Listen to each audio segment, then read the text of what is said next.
kopumā man pašai iet interesanti. Es eju cauri pati saviem kaut kādiem dziļiem procesiem. Tas ceļās ārā visādas bērnības lietas.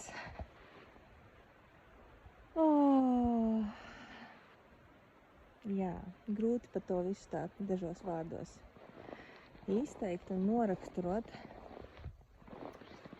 bet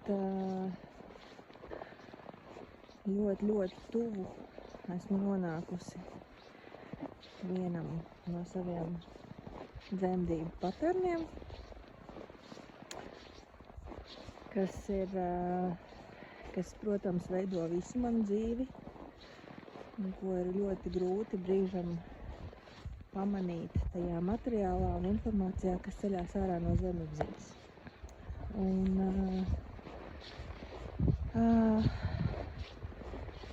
jā, tas materiāls ir saistīts, bet tā viena no lietām,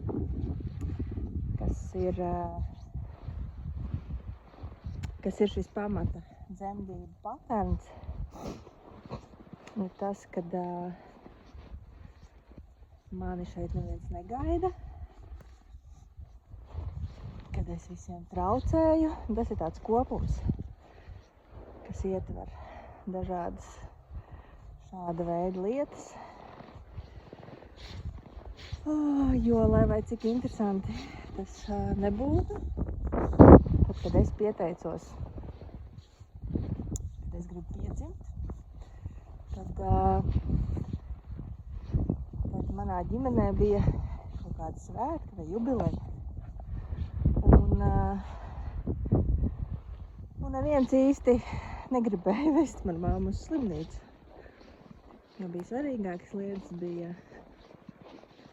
bija jāstāsta kaut kāda filma, nezinu kāda, neesmu vēl noskaidrojusi. Un šis man ļoti spilgti ceļās ārā, kad man vienmēr liekas, kad es neesmu gaidīta, es neesmu sadzirdēta. Un, protams, kad tas ir tas, ar ko es dzīvoju visu dzīvi, man liekas tā kā norma, ka tas ir normāli. Un patiesībā, protams, ka tā nav. Un tā nav jābūt normai. Tā tas vienkārši dzīvē manā ir un viss. Nu jā. Un interesanti ir tas, kad lai vai kādu nodomu es pēdējā laikā eju, es nonāku pie šī materiāla, pie daudzām atmiņām sevī, sajūtām, pie daudzām atmiņām, kas neglabājās manā operatīvajā atmiņā, kuras es neatceros ļoti skaidri, kuras nāk sajūtu līmenī no manas zemapziņas. Un šī informācija ir diezgan smaga, jo dzemdību paterni ierakstās visdziļāk un viņi veido mūsu dzīves pamatu. Līdz ar to visa mana dzīve ir balstījusies uz to, kad es esmu, nav jau runa par to, kad droši vien jau, ka mani gaidīja, bet es kā bērns, kurš gribēja piedzimt, un mēs kā zīdainīši mammas puncīti gatavi dzimt un esam ļoti tīri, dzidri un ierakstām visu, kas notiek mums apkārt. Un tad ir tā, kad mēs jūtam katru lietu. Un ja apkārt, ja mamma grib, lai mani ved uz slimnīcu, un arī es, protams, esmu pieteikusies un gatava dzimt, bet visa apkārt vide ir pret, tad bērniņš pieņem kaut kādus secinājumus par šo dzīvi, par to, kā šeit viss notiekās, un it īpaši visspilgtāk tās lietas ierakstās tieši dzemdībās. Un tās ir tās core beliefs, jeb pamata pārliecības, pamata ticība, kam es ticu dzīvē visvairāk. Un ne par velti visiem, kas praktizē kopā gan grupās, kursos ar mani, gan gan individuāli nāk. Es visiem saku, kad mums nav jāiet regresijā, lai atrisinātu dzemdību paternu. Mēs virzam savu enerģiju un nodomu uz to, kā mēs gribam dzīvot. Un un nevis bet visticamāk, vienmēr šis šķērslis zemapziņā ir kāds no dzemdību paterniem, kāpēc šobrīd no tā, kā mēs gribētu. Un tad ir tā, kad lai vai kādu nodomu mēs uzliekam, patiesībā mūs vienmēr ved pie mūsu dzemdību paterna. Jā, tā kā es esmu pietuvojusies šim, un tur ārā brīžam no zemapziņas nāk ļoti interesantas lietas.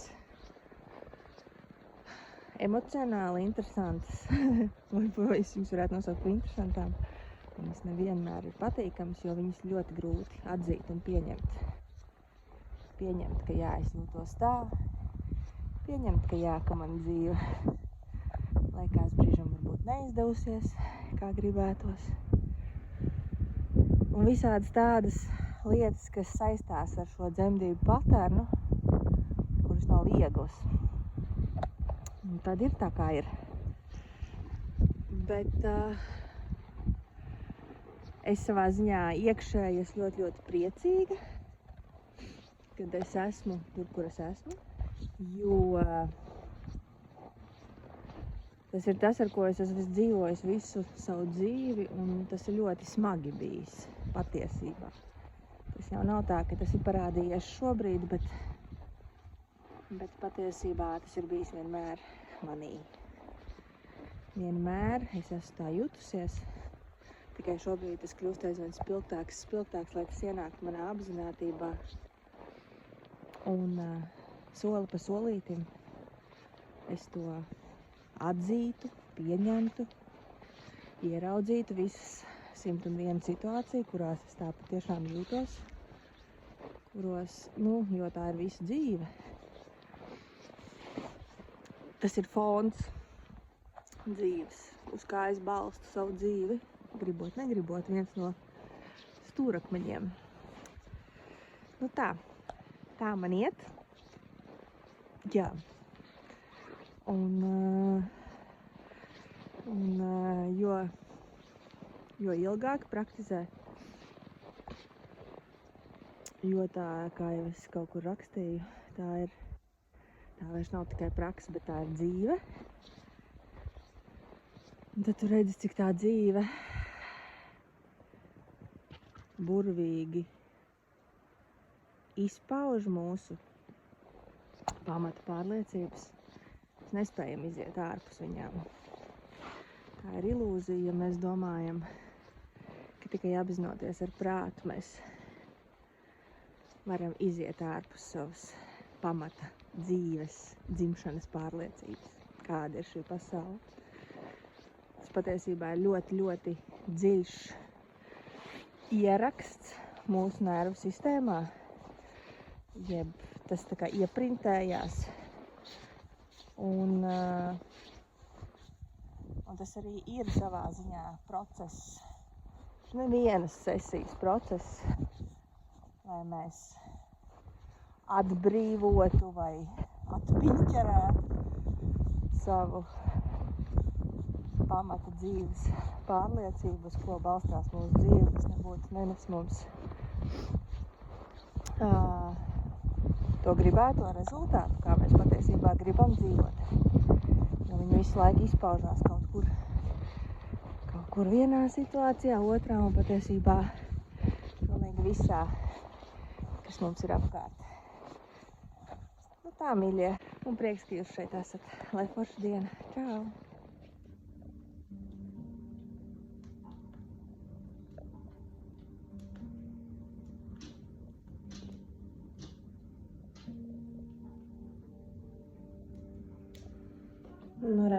Mazliet paturpinot šo tēmu par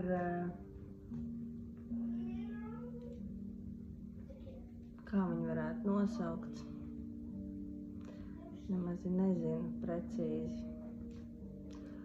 Principā tas ir tas, kā notiek šis integrēšanās, jeb atbrīvošanās process.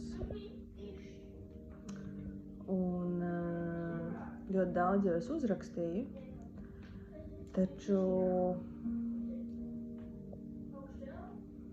man gribās uzsvērt to, kas ļoti būtiski, ko ļoti būtiski ir izprast, ir to, ka mēs nespējam integrēt, ja mēs gribam izlaist kādu posmu.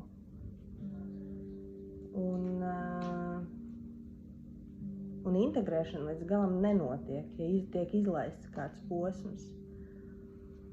Šajā gadījumā mēs nevaram izlaist posmu, neizdzīvot kaut ko, neizjust līdz galam kaut ko, kā saka, pārlekt pāri, vai neizdzīvot savu vilšanos, vai neizdzīvot savas dusmas. Nervu sistēmā tas tā nestrādā. Mēs iedomājieties, ir kaut kāds mirklis dzīvē, kaut kāds sāpīgs notikums, kurā notiek kaut kas sāpīgs priekš mums, kas ir traumatisks, un tajā mirklī ir kaut kāds kopums, kas notiek. Mēs ieraugam kaut ko, kas mūsu acīm nav patīkams, kā bērniem, un šajā mirklī, un šajā mirklī tas ir kaut kas traumatisks un sāpīgs, mēs to neizprotam, mēs nesaprotam, kas notiek tajā mirklī. Mūsu ķermenī pirmkārt parādās kaut kā noreaģē mūsu ķermenis. Kā pieņemsim, viņš sastingst un grib sarauties sevī. Caur to visu mūsos arī ir emocijas. Emocijas, kad es jūtos maziņš, es jūtos nesaprasts, es jūtos noskumis, es jūtos vīlies visā pasaulē un patiesībā dusmīgs par kaut ko. Par to, kas notiek šajā mirklī.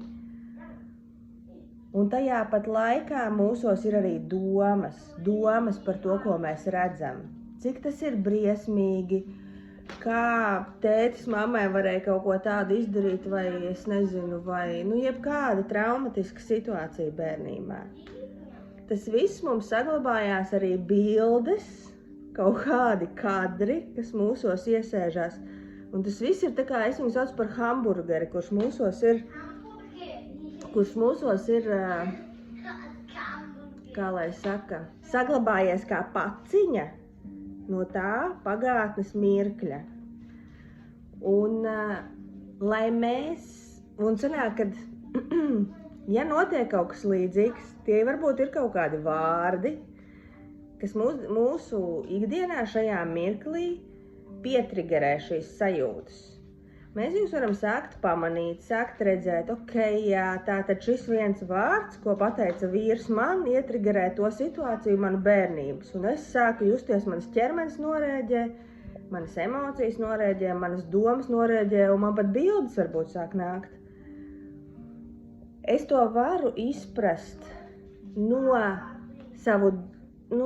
kognitīvā līmeņa, no prāta izpratnes, kad es redzu, tā ir ķēdīte, kas notiek. Taču patiesībā ar savu prātu es to nevaru izmainīt, jo tas jau ir iesēdies manā šūnu atmiņā, šis hamburgers, šis ķermeņa izjūtas, emocijas, domas, bildes kā atmiņas. Viņas ir tāda paciņa noglabāta manā ķermenī, manā fiziski ķermeniski. Un tas, kā es šo varu atbrīvot un integrēt, ir soli pa solim, ejot cauri tam, ko es jūtu. Tad bērnībā. Taču būtisks aspekts šajā visā ir šis ventrāla vagals stāvoklis, kurā es jūtos drošs, iet cauri tam, varbūt šitā būs foršāk, kurā es jūtos drošs, iet cauri tam, kas agrāk nebija droši. Tā situācija, ko mēs tikko uzbūrām, ir, pieņemsim, mana pagātnes dzīves aina. Un kas notikās tajā mirklī? Šis viss emocionālais, ķermeniskais domu, viss šis sablīvējums, viss šis kopums ir ieprintējies manī kā nospiedums. Un es to visu laiku esmu nesusi sevi, jo es neesmu to izpratusi. Jo es neesmu šo pieredzi atbrīvojis, man nav bijis kāds tajā mirklī, ar ko būt kopā, ar ko justies droši, kurš man pateiktu, ka Aiga, viss ir kārtībā, vai tur es esmu ar tevi, es tevi uzklausu un viss ir labi, ir droši tajā būt. Un tā kā tas nav bijis droši, tad tas, kas mūsu nervu sistēmā nav droši, viņi to noliek kā paciņu un noglabā. Un nervu sistēma mūs vienmēr sargā no tā, lai mums atkal nav jāiet tam cauri. Šajā mirklī es ar savu apzināto elpu audzēju sevī šo drošības mehānismu, šo ventrālu vagālu stāvokli, kurš mūsos parādās aizvien biežāk, jo mēs biežāk praktizējam. Un jo mēs biežāk praktizējam, jo šis ventrāla vagāla stāvoklis ir noturīgāks, jo mēs iekšēji esam lielākā drošībā, un mēs spējam iziet cauri aizvien nepatīkamākiem savas dzīves notikumiem. Gan tagadnē, piedzīvojot arī dažkārt nepatīkamas lietas, bet esot līdzsvarā. Gan arī izdzīvot pagātnes lietas, jo mēs esam droši šobrīd to darīt. Tātad integrēšanas procesā mēs, jeb atbrīvošanas, jeb kā angliski saka unwinding, tam nav tāds precīzs tulkojums, mēs atsienam savas pagātnes tauvas, mēs nevaram viņas atsiet, izlaižot kādu no viņām. Taču tā atsiešana notiek ar šo drošo apziņu, kad es esmu drošībā paņemt šo pavadienu, kuru es visu dzīvi neesmu varējis paņemt savās rokās, apskatīt, izdzīvot, pieņemt. Un daudzkārt pat nodzīvot vairākas dienas kaut kādā savā emocionāli nepatīkamajā stāvoklī, lai to beidzot pilnībā izdzīvot un pieņemtu sevī, ka jā, es šobrīd domāju, ka nezinu, es nevienam savā dzīvē neusticos. Un es neusticos, un līdz kaulam izdzīvot to savu neusticību tā, kad nervu sistēma saprot, ka tu viņu esi izdzīvojis un pieņēmis, nevis darījis visu to pašu, ka sargājis sevi no tās emocijas izdzīvošanas. Un tad, kad mēs šo emociju ļaujam sev pilnībā izdzīvot, kādam tās būs 3 dienas, kādam tā būs stunda, kādam tas vispār būs tikai praksē. Viss atkarīgs no tā, cik mēs esam pieņemoši tajā, kas ar mums notiek. Daudzkārt mums šķiet, ka jā, es pieņemu to mirkli, kas man ir. Bet patiesībā, ka es sāku sevī dziļāk skatīties slāni pēc slānim, es saprotu, ka es patiesībā nespēju pieņemt, kad es nezinu, ka notiek tas, kas notiek. Un ir milzīga sāpe. Bet tas notiek process. Tas process notiek soli pa solītim, un būtisks tajā visā ir tā apziņa, kad es esmu drošībā, ka tas ir mans materiāls, kas ceļās ārā. Un visizteiktāk tas ir tad, kad mēs dziļi pieskaramies savām kaut kādām pagātnes pārliecībām, saviem dzimšanas paterniem, kas ir visdziļākie mūsos. Tajā mirklī īstenībā šīs emocijas vai domu vai jebkā, kas ir noticis pieņemšana, ir vissmagākais mums, jo tas ir bijis vissāpīgākais. Un tas ir bijis visu dzīvi ar mums. Un tas ir tāds kaut kas, kuram tu ej cauri un saproti, es nevaru to vispār izdarīt. Bet soli pa solim šis process, šis atbrīvošanās process notiek. Šī varbūt ir atbilde kādam uz jautājumu, kāpēc man ir jāizdzīvo vēlreiz tas, ko esmu piedzīvojis un kas nav bijis patīkams. Tāpēc, ka tas nav izprasts līdz galam. Un tas, kas nav izprasts, tas glabājās mūsu nervu sistēmā. Un tikai izprotot, tikai atkal ļaujot savam ķermenim savām emocijām, savām domām, iziet cauri tam, kas līdz galam tad pagātnē nav izprasts, mēs iedodam iespēju mums pašiem kļūt brīviem. Un kā jau es rakstīju, neviens cits to mūsu vietā nevar izdarīt. Jā, mums prakses vadītājs, kā pieņemsim es vai kāds cits, var iedot šo ārējo drošo telpu, kad mums ir vieglāk iziet cauri smagām lietām. Jā, mūs var kāds izmainīt apziņas stāvoklī caur meditāciju ievest pagātnes traumām, bet vai mēs pēc tam tiksim cauri tam paši, bez tālākas kaut kādas citu cilvēku palīdzības un bez tālākas, kā saka, bišķiņ atkarība var veidoties no kāda, tāpēc tad caur elpu, caur lēnu, dziļu elpu, caur degunu mēs pilnībā esam drošībā ar sevi, lai lēnītēm ietu cauri aizvien smagākām lietām, smagākām. Tāpēc reti, kuram pirmajās sesijās ieejot, ir uzreiz rebirthing, tā kā pārdzimšana, ka mēs izejam cauri dzimšanas procesam. Tas ir ļoti, ļoti reti, kuram ir tādi cilvēki. Bet tas ir reti. Bet jo mēs biežāk praktizējam, jo mēs drošāk sevī kļūstam, jo mēs drošāk ejam pa dzīvi, un jo mēs smagākas lietas, kas ar mums dzīvē ir notikušas, spējam integrēt un atbrīvot, nepārlecot nevienam etapam pāri, atļaujot sev būt visā, kas notiek, gan sliktās domās, gan nepatīkamās emocijās, bet tas ir process, un šī apziņa, es esmu drošībā, un tas ir mans zemapziņas materiāls, ir tā, kas palīdz mums virzīties uz priekšu, apzinoties, ka tā nav realitāte. Tā ir pagātne, kas šobrīd ir atvērusies kā grāmata, un es viņu lasu. Un es viņu lasu tāpēc, lai es viņu izprastu. Un tad, kad es viņu izpratīšu, es šo grāmatu nolikšu nevis plauktiņā, kurš stāv man te un visu laiku, kā saka, ļurinās apkārt, un es nespēju viņu nedzirdēt. Bet es šo grāmatu nolikšu, es pat negribētu teikt nolikšu. Es viņu atbrīvošu un vairs neturēšu savā plauktā. Tā ir nodeļa, ko es esmu izlasījusi, izpratusi un palaidusi.